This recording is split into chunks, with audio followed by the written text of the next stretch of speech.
بسم اللہ الرحمن الرحیم۔ السلام علیکم ناظرین، میں ہوں محمد بلال، آپ دیکھ رہے ہیں بلال کنجو آفیشیل یوٹیوب چینل۔ آج کی ویڈیو شروع کرنے سے پہلے تمام اہل اسلام کو میری طرف سے رمضان بہت بہت مبارک ہو۔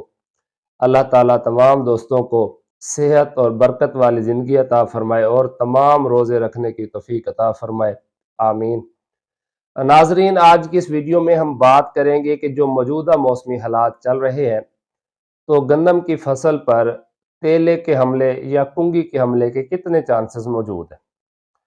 پہلی بات تو یہ ہے کہ جب گندم کی فصل پولینیشن کا عمل مکمل کر لیتی ہے، اس کے بعد ہم کہتے ہیں کہ اب دانے کی بھرائی کا عمل شروع ہو رہا ہے،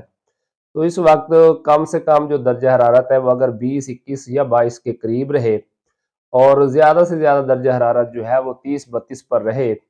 تو پھر دانے کی بھرائی بخوبی سر انجام پاتی ہے، موٹے وزنی دانے بنتے ہیں۔ مگر اگر رات کا ٹیمپریچر 20 سے بھی کم ہو اور جو زیادہ ٹیمپریچر ہے وہ 32 کراس کر کے خاص کر 35 پر پہنچ جائے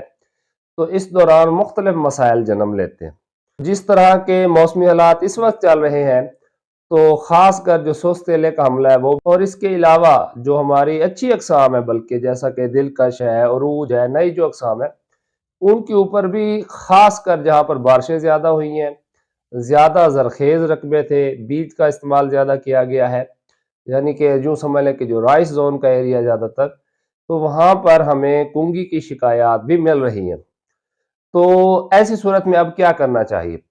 پہلی بات تو یہ ہے کہ اگر تو کنگھی کا بہت زیادہ ایشو آپ کو نظر آ رہا ہے تو پھر آپ کو 2 سپرے ریپیٹ کرنے پڑیں گے، یعنی ایک سپرے کرنے کے ٹھیک 5 سے 6 دن کے بعد، یعنی ہفتے کے اندر اندر آپ نے دوبارہ سپرے کرنا ہے، اور سپرے آپ نے اچھی طرح سے کرنا ہے، پانی کی زیادہ سے زیادہ مقدار استعمال کرنی۔ جہاں تک رہی بات سوس تیلے کی، تو اس میں ہمارے بہت سارے دوست کنفیوز بھی ہوتے ہیں۔ یہاں پر دیکھیں، میں آپ کو ایک پکچر دکھا رہا ہوں، یہ اکثر دوستوں کے واٹس ایپ آتے ہیں کہ یہ دیکھیں جی ہمارے سٹے کے اوپر یہ کون سا کیڑا ہے۔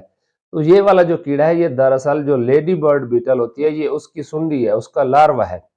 ٹھیک ہے۔ تو یہ بلکہ جو آپ کا سوس تیلا ہوگا گندم کے اوپر، یہ اس کو کھا جاتا ہے۔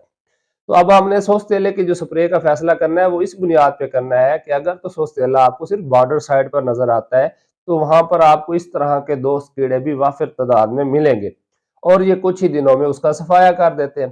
لیکن جب موسمی حالات، خاص کر جیسے میں نے کہا نا 30 سے 35 کے درمیان اگر دن کا درجہ حرارت تو بڑی تیزی سے پھیلتا ہے اور رات کا ٹیمپریچر جو 20 سے کم ہو یا 20 کے قریب ہو، پھر جو ہے یہ سوس تیلا کافی نقصان دہ ثابت ہو سکتا ہے۔ تو آپ نے یہ لازمی اپنے کھیتوں کا معائنہ کرتے رہنا ہے۔ اگر صرف بارڈر سائڈ پر آپ کو ایشو آتا ہے تو پھر آپ کوشش کریں کہ صرف بارڈر سائڈ کو ہی ٹریٹ کریں، یعنی کہ باہر والی سائڈ پر 1-2 کرم تک جہاں تک جو ہے وہ فوار جاتی ہے سپرے مشین کی، تو صرف ان بارڈر سائڈ کو ہی ٹریٹ کر لیں۔ اگر تھوڑا بہت حملہ ہے اور آپ کو اس طرح کے دوست کیڑے یعنی ان کے لاروے نظر آ رہے ہیں تو پھر وہ بھی ضرورت نہیں ہے، یہ کچھ ہی دنوں میں سے ختم کر دیں گے۔